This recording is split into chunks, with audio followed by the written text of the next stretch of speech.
नमस्कार दोस्तों, स्वागत है आपका वनडे एग्जाम सेंटर में। दोस्तों 23 दिसंबर 2025 को जो दीनदयाल उपाध्याय गोरखपुर विश्वविद्यालय गोरखपुर और उससे संबंधित महाविद्यालयों में आपका राष्ट्र गौरव का पेपर आयोजित हुआ है, उसके आंसर की को हम लोग देखेंगे और जानेंगे कि किस प्रश्न का कौन सा उत्तर सही होगा। आप अपना पेपर मिला लीजिएगा और हमको कमेंट करके बताइएगा कि आपका कितना प्रश्न सही हुआ है। आपका पहला प्रश्न है, समाजवाद का मुख्य उद्देश्य है। तो ये तीनों उद्देश्य समाजवाद के ही हैं। डी ऑप्शन आपका सही हो जाएगा, उपर्युक्त सभी। दूसरा प्रश्न देख लेते हैं। दूसरे प्रश्न में आपसे पूछा गया है कि कौटिल्य के अर्थशास्त्र में राज्य के कितने अंग या प्रकृतियां बताई गई हैं। तो कुल 7 अंग बताए गए हैं। दूसरे का बी ऑप्शन आपका सही हो जाएगा।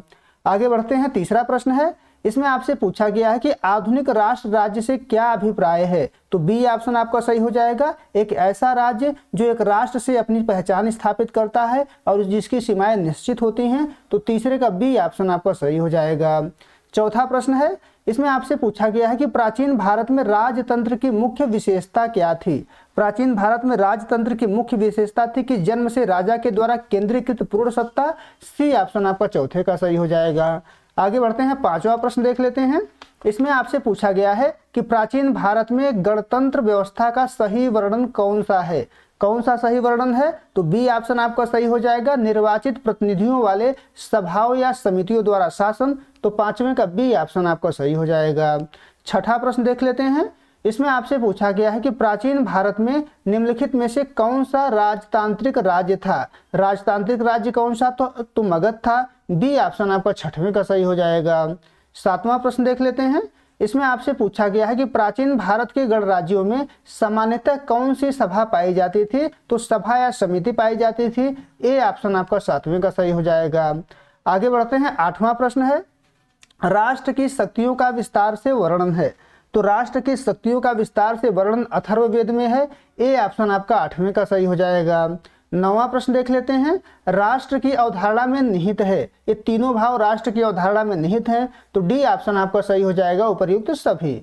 आगे बढ़ते हैं। 10वां प्रश्न है, राष्ट्र के निर्माण में योगदान है। तो त्याग का, बल का, तेज का, सबका योगदान है। तो 10वें का भी डी ऑप्शन आपका सही हो जाएगा। आगे बढ़ते हैं। 11 नंबर प्रश्न देख लेते हैं। आश्रम तथा पुरुषार्थ संख्या में है। तो 4 संख्या में है। ए ऑप्शन आपका 11 का सही हो जाएगा। 12 नंबर प्रश्न है, पृथ्वी सूक्त अंग है। किसका अंग है। तो पृथ्वी सूक्त जो है अथर्ववेद का अंग है। बी ऑप्शन आपका 12 का सही हो जाएगा। आगे बढ़ते हैं। 13 नंबर प्रश्न देख लेते हैं। इसमें आपसे पूछा गया है कि प्राचीन भारतीय गणराज्य महाजनपद संख्या में थे। तो कुल 16 थे। सी ऑप्शन आपका 13 का सही हो जाएगा। आगे बढ़ते हैं। 14 नंबर प्रश्न देख लेते हैं। समिति का सबसे महत्वपूर्ण कार्य था। समिति का सबसे महत्वपूर्ण कार्य क्या था। तो राजन का चुनाव करना था। बी ऑप्शन आपका 14 का सही हो जाएगा। 15 नंबर प्रश्न देख लेते हैं। इसमें आपसे पूछा गया है कि संस्कृति के अंतर्गत नहीं है। संस्कृति के अंतर्गत प्रशासन नहीं आता है। सी ऑप्शन आपका 15 का सही हो जाएगा। 16 नंबर प्रश्न है, मौर्य शासन के बारे में निम्न में से जानकारी नहीं मिलती है। तो पुराणों से जानकारी नहीं मिलती है। डी ऑप्शन आपका 16 का सही हो जाएगा। 17 नंबर प्रश्न है, प्राक वैदिक समाज का प्रकार था। किस प्रकार का समाज था प्राक वैदिक। तो पितृमूलक समाज था। ए ऑप्शन आपका 17 का सही हो जाएगा। 18 नंबर प्रश्न है, राष्ट्र के मूल घटक हैं। तो ये तीनों जो है राष्ट्र के मूल घटक हैं। डी ऑप्शन आपका सही हो जाएगा, उपर्युक्त सभी। 19 नंबर प्रश्न है, कृष्ट का अर्थ है। कृष्ट का अर्थ होता है जुते हुए खेत। सी ऑप्शन आपका 19 का सही हो जाएगा।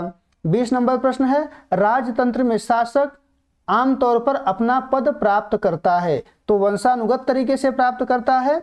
सी ऑप्शन आपका 20वें का सही हो जाएगा। आगे बढ़ते हैं। 21 नंबर प्रश्न देख लेते हैं। इसमें आपसे पूछा गया है कि गणराज्य में शक्ति का केंद्र राजा के बजाय निहित होता था। किसमें निहित होता था। तो सभा या परिषद में निहित होता था। ए ऑप्शन आपका 21 का सही हो जाएगा। 22 नंबर प्रश्न है। इसमें आपसे पूछा गया है कि प्राचीन काल में राज्य सत्ता का प्रभुत्व स्थापित करने हेतु यज्ञ का प्रयोग होता है। तो अश्वमेध योग का प्रयोग होता था। ए ऑप्शन आपका 22 का सही हो जाएगा। 23 नंबर प्रश्न है, स्वामी विवेकानंद ने शिकागो में विश्व धर्म संसद में अपना प्रसिद्ध भाषण किस वर्ष दिया था। तो 1893 में दिया था। ए ऑप्शन आपका 23 का सही हो जाएगा। 24 नंबर प्रश्न है, दयानंद सरस्वती द्वारा स्थापित संगठन का नाम था। तो आर्य समाज की स्थापना उनके द्वारा की गई थी। बी ऑप्शन आपका 24 का सही हो जाएगा। 25 नंबर प्रश्न है, सावित्रीबाई फुले को व्यापक रूप में मान्यता प्राप्त है। तो सावित्रीबाई फुले को व्यापक रूप में जो है भारत की पहली शिक्षिका के रूप में मान्यता प्राप्त है। सी ऑप्शन आपका 25वें का सही हो जाएगा। 26 नंबर प्रश्न है, गांधी जी ने असहयोग आंदोलन किस वर्ष शुरू किया? तो 1920 ईस्वी में शुरू किया था। सी ऑप्शन आपका 26 का सही हो जाएगा। 27 नंबर प्रश्न है, जवाहरलाल नेहरू के बारे में निम्न में से कौन सा कथन सत्य है? तो ये तीनों कथन जवाहरलाल नेहरू के बारे में सत्य हैं। डी ऑप्शन आपका सही हो जाएगा, उपर्युक्त सभी। 28 नंबर प्रश्न है, पंडित दीनदयाल उपाध्याय के अनुसार भारतीय संस्कृति का जीवन दर्शन है। तो एकात्म मानववाद भारतीय संस्कृति का जीवन दर्शन है। बी ऑप्शन आपका 28 का सही हो जाएगा। आगे बढ़ते हैं, 29 नंबर प्रश्न देख लेते हैं। इसमें आपसे पूछा गया है कि राम मनोहर लोहिया ने निम्नलिखित में से कौन सी अवधारणा का निर्माण किया? तो लोहिया जी ने किस अवधारणा का निर्माण किया था आपसे पूछा गया है? तो 4 स्तंभ राज्य का निर्माण किया था। बी ऑप्शन आपका 29 का सही हो जाएगा। 30 नंबर प्रश्न है, निम्नलिखित में से किस समाज सुधारक ने सार्वभौमिक धर्म की अवधारणा का प्रचार किया था? तो सार्वभौमिक धर्म की अवधारणा का प्रचार राजा राममोहन राय के द्वारा किया गया था। बी ऑप्शन आपका 30वें का सही हो जाएगा। 31 नंबर प्रश्न है, गीता इस ग्रंथ का अंश है। तो गीता जो है महाभारत का अंश है। बी ऑप्शन आपका 31 का सही हो जाएगा। 32 नंबर प्रश्न है, जैन धर्म के 24वें और अंतिम तीर्थंकर थे। तो वर्धमान महावीर जो है जैन धर्म के 24वें और अंतिम तीर्थंकर थे। सी ऑप्शन आपका 32 का सही हो जाएगा। 33 नंबर प्रश्न है, आदि शंकराचार्य द्वारा स्थापित और प्रचारित दार्शनिक स्कूल का नाम है। तो अद्वैत वेदांत है। सी ऑप्शन आपका 33 का सही हो जाएगा। 34 नंबर प्रश्न है, बुद्ध ने अपना पहला उपदेश कहाँ दिया था? तो बोध गया में दिया हुआ था। डी ऑप्शन आपका 34 का सही हो जाएगा। 35 नंबर प्रश्न है, प्राचीन भारत में बुर्ज स्टील का उत्पादन होता था जो बाद में किस नाम से प्रसिद्ध हुआ?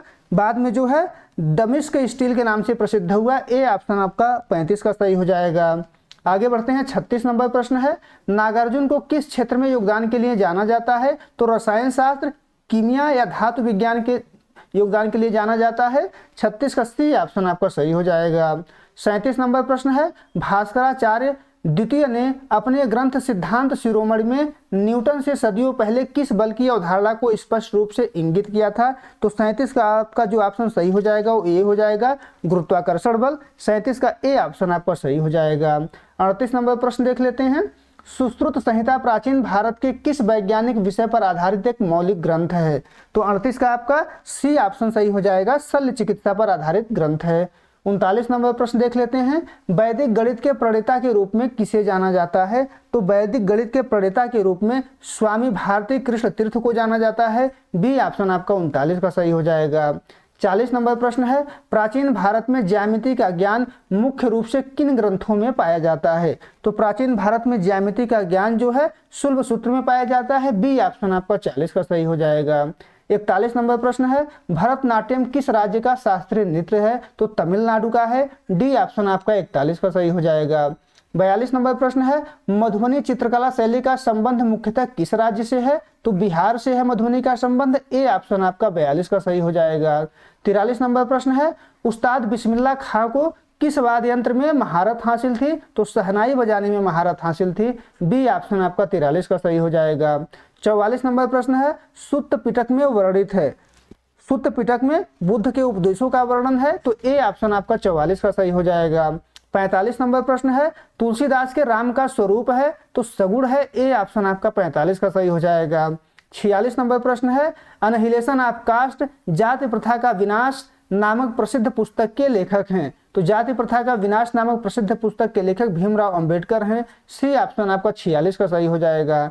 47 नंबर प्रश्न है, प्रबंधम नामक रचना किससे संबंधित है? तो अलवार संतों से संबंधित है। बी ऑप्शन आपका 47 का सही हो जाएगा। 48 नंबर प्रश्न है, बुद्ध चरित्र के रचनाकार हैं। तो अश्वघोष हैं। बी ऑप्शन आपका 48 का सही हो जाएगा। 49 नंबर प्रश्न है, वेदों की ओर लौटो प्रसिद्ध नारा है। किसका नारा है? तो दयानंद सरस्वती का नारा है। बी ऑप्शन आपका 49 का सही हो जाएगा। 50 नंबर प्रश्न है, कथकली किस राज्य का प्रसिद्ध शास्त्रीय नृत्य है? तो केरल का प्रसिद्ध शास्त्रीय नृत्य है। उम्मीद है दोस्तों आपको ये वीडियो पसंद आया होगा। अगर वीडियो अच्छी लगी तो चैनल को सब्सक्राइब कर लीजिए, वीडियो को लाइक और शेयर कर दीजिए। बहुत बहुत धन्यवाद।